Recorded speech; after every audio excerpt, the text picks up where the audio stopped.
Good morning বন্ধুরা, আপনারা সবাই কেমন আছেন? আশা করি খুব ভালো আছেন, আর আমরাও খুব ভালো আছি। আমি মনি আরেকটি নতুন ব্লগ নিয়ে চলে এসেছি আপনাদের সামনে।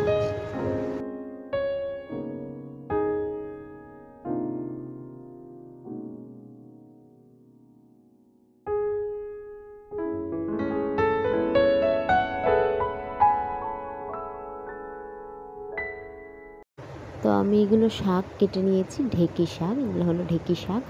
তো এটা বাবান আশিস খেতে ভীষণ ভালোবাসে। বাবান তো শাক, লাল শাক, ঢেঁকি শাক, বেঁতে শাক, এগুলো খেতে মানে অনেক সব রকমের শাক খেতে ভীষণ ভালোবাসে। হ্যাঁ, আশিসও ভালোবাসে, বাবাও ভালোবাসে, সবাই খুব ভালোবাসে। তো এই ঢেঁকি শাকটা ভেজে নিলাম। পেঁয়াজ, কাঁচা লঙ্কা কুচি মানে কাঁচা লঙ্কা চিড়ে দিয়েছিলাম, আর পেঁয়াজ কুচি করে এভাবেই ভাজতে হয়। ওটা আলু কচুর তরকারি, সকালবেলা রান্না করে ভাত খাওয়া হয়ে গেছে। আর এটা পাবদা মাছের ঝোল, এটা দিয়েই আজকে খাওয়া হবে। আর যে ঢেঁকি শাক ভাজা, এটাই হচ্ছে আজকের রান্না, মানে দুপুরের মেনু আর কি।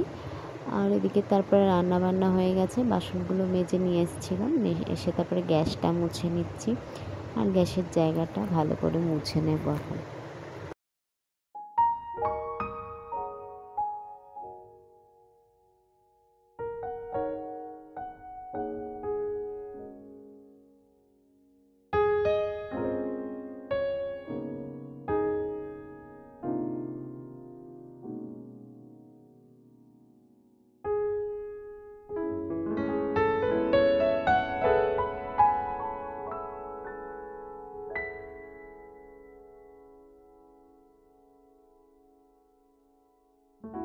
স্নান করে চলে এসেছি। আর আমি যত পুরানো জামাগুলো আছে, এই দাঁড়া দেখো, যত পুরানো জামা আছে ওরকম করে না, সব পুরানো জামাগুলো বের করে করে এখন পরবে। এটা অনেক দিনের পুরানো জামা, এটা সেরকম কিচ্ছু হয়নি, খালি একটুখানি এক এক জায়গায় রং উঠে গেছে। আর এই কালারটাতে না আমি দেখেছি খুব রং উঠে যায়। এই জামাটা আমাকে আমার ভাই দিয়েছিল, তো সে একটু একটু রং উঠেছে এই কালারটা, ওই জন্য আমি নিই না। আর কিন্তু কালারটা খুব ভালো লাগে আমার। গেছে ব্যথা গেছে। ঠিক আছে, ভাতটা খাই, ভাত খেয়ে নিই।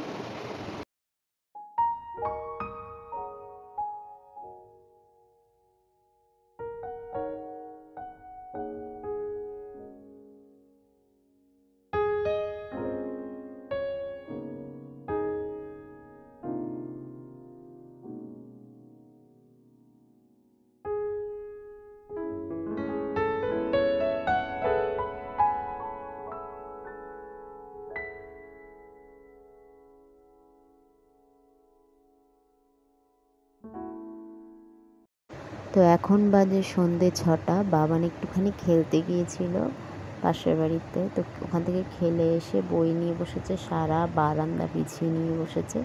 তো এদিকে বাইরে হঠাৎ করে ঝমঝম করে বৃষ্টি চলে এসছে। আর 6টার সময় তো এখন সন্ধে হয় না, মেঘ করেছে বলে হালকা সন্ধে হয়ে এসছে। তো জামা কাপড় কয়েকটা যা বাইরে ছিল দৌড়ে গিয়ে সবাই মিলে তুলে আনলাম। হট করেই বৃষ্টিটা চলে এসছে, বুঝতে পারিনি। তারপরে বাবান বানাচ্ছি, বাবান আর আমি খাবো। ওইদিকে ওই যে সবজি দিয়ে পেঁয়াজ দিয়ে গোলা রুটিটা বানাচ্ছি, আর আমার জন্য চা বানিয়ে নিচ্ছি। খুব খিদে পেয়ে গেছে বাবানের, আমারও খিদে খিদে পাচ্ছে। তো এই যে আমি বানাচ্ছি আর বাবান নিয়ে গিয়ে খাচ্ছে। এই যে আমার বিস্কুট আর গোলা রুটি, চা। আমি যাই খাই না কেন আমার চায়ের সাথে বিস্কুটটা আমার লাগেই। বারান্দা থেকে এই যে বাবাকে ঘরে নিয়ে এই এসেছি। নটুর নটুর এইখানে এইখানে একদম এইখানটা টিকটিকির পটি লেগেছিল, একদম এরকম ডলে দিয়েছে, ও বুঝতেই পারেনি। হ্যাঁ, বুঝতে পারোনি বাবা? তারপরে আমি দেখছি এখানটা কি লেগে আছে, দেখে তারপরে ধরে তারপরে তাড়াতাড়ি করে গিয়ে সাবান টাবান দিয়ে ধুয়ে দিলাম। আর একটুর জন্য একদম এই জায়গায় লেগে একটুর জন্য গালে ঢুকে যায়নি, বুঝতেই পারেনি যে ওর এখানে পুরো একদম এখানে, তারপর বুকের এখানটায় পড়ে ভর্তি হয়ে গেছিলো না। তারপর সাবান দিয়ে ধুয়ে আনলাম। কি চি আমি পা ঝুলিয়ে বই দেখছিলাম। হ্যাঁ, পা ঝুলিয়ে বই দেখছিল। খাও, নতুন খাতা এসছে বাবানের, বাবান দেখাবে। দেখাও। দাঁড়াও, ও এখন লিখছে। নাম এই যে মুড়ি এনেছে আশিস, আর কি কি বাজার এনেছে আমি এখনো যাইনি বাইরে দেখতে। মুড়িটা দিয়ে গেল ঢালার জন্য, ঢালবো। তাড়াতাড়ি দেখাও। অঙ্ক খাতা, এটা হলো ড্রয়িং খাতা। এই ড্রয়িংটা দেখাই, দিকে কি সুন্দর ড্রয়িংটা দেখ। দেখেছেন কি সুন্দর না ড্রয়িংটা, খুব সুন্দর লাগছে। তো আমি মুড়িটা ঢালি।